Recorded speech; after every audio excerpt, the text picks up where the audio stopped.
Գյորջյան Կասկադ 60 ամիս փուլային վճարում բազմաթիվ առավելություններ։ Սիրելի հայրենակիցներ, ուրեմն իմ ելույթը բաղկացած կլինի երկու մասից, մեկը կվերաբերվի 26 թվականի տուրքերի վճարներին, մյուսն էլ փորձեմ պատասխանել ավականու անդամներին, ովքեր որտեղից ելույթներ էին ունենում, ուրեմն պարոն Բարխուդարյան, երբ որ տեղից կանգնում եք գոռալով ասում եք եկեք դուս ասեմ ու էլի հետ նստում եք ձեր տեղը, ձեր ասածն ու արած իրար հետ ոնց որ չի բռնում, էլի, երբ որ տենց եք ասում, ձեր ասածով էլ փորձեք միջև վերջ անել, ինչը վերաբերում է ուրեմն հանրային ձայնին, հա, Արտակ Գալստյանին, ասում է դեմ քվեարկեք մի բոյկոտեք, եթե նույնն է ու մենք փաստացի այս պահին չունենք հնարավորություն դեմ քվեարկելով երևանցիների համար ինչ-որ լավ բան անել, բայց կարող ենք նույն բանը լավ բան անել երևանցիների համար բոյկոտելով, այդ դեպքում ինչու բոյկոտելով չանենք ու դուք չեք բոյկոտում, մատնանշում եք, որ մարդը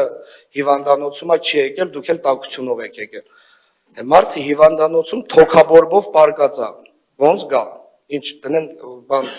կալյասկեքի վրա այսպես ասած բերեն ավականունից, ինչա թե ձեր ցանկությունը պետք է բավարարվի, հա, դա ճիշտ տրամաբանություն է, կամ որ դուք ձերբակալված եք, մենք էլի նույն տրամաբանությամբ եւ ջանասիրությամբ փորձում ենք բոյկոտել նիստերը, որպեսզի երևանցիների համար լինի լավ, ու խոսքը չի վերաբերվում բոլոր նիստերին, խոսքը վերաբերվում է թանկացումներին եւ այն նախագծերին, որոնք վնաս են պատճառում երևանցիներին, որոնք մտնում են երևանցիների ջեբը, գրպանը։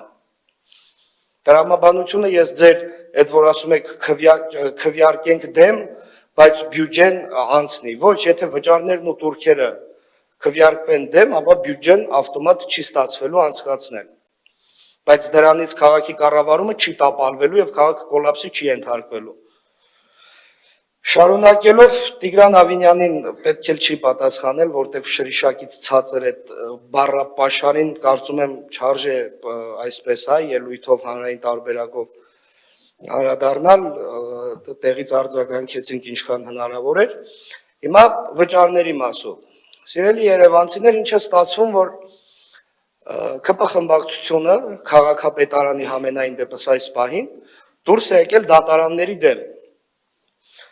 Մայր Հայաստանը, ինչպես գիտեք, կարմիր գծերի գործով ոչ մեկ անգամ, 2, 3, 4 անգամներ դատարաններում հաղթել է։ Դատարանը որոշել է, որ այդ նախագիծը ապօրինի է։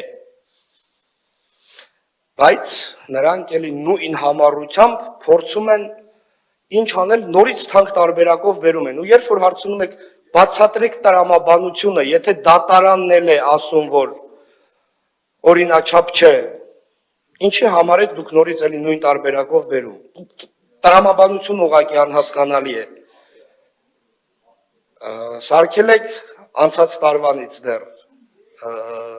աղբանության վճարները քառակուսի մետրով։ Ասում ենք, բայց դուք գիտեք, չէ, որ մարդն է գեներացնում աղբը, ասում եք, այո, գիտենք, բայց քառակուսի մետրով ենք անում, որպեսզի կարողանանք ավելի ճիշտ գումարները հավաքագրել։ Մենք գիտենք, որ այսօր կամ բնակարաններ, կամ տներ, որտեղ որ ապրում են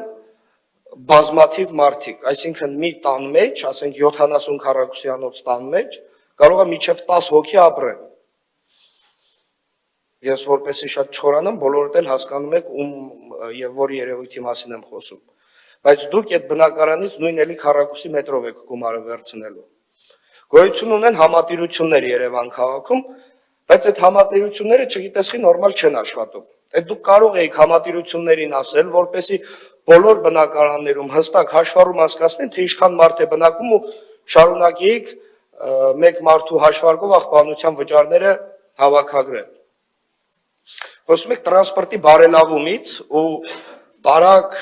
խնդրեցիք, գնացիք, որ ազգային ժողով բերեցին, սարքեցին տեղական վճար, որպեսզի մենք էլ չկարողանանք հանրանքվե անցկացնել։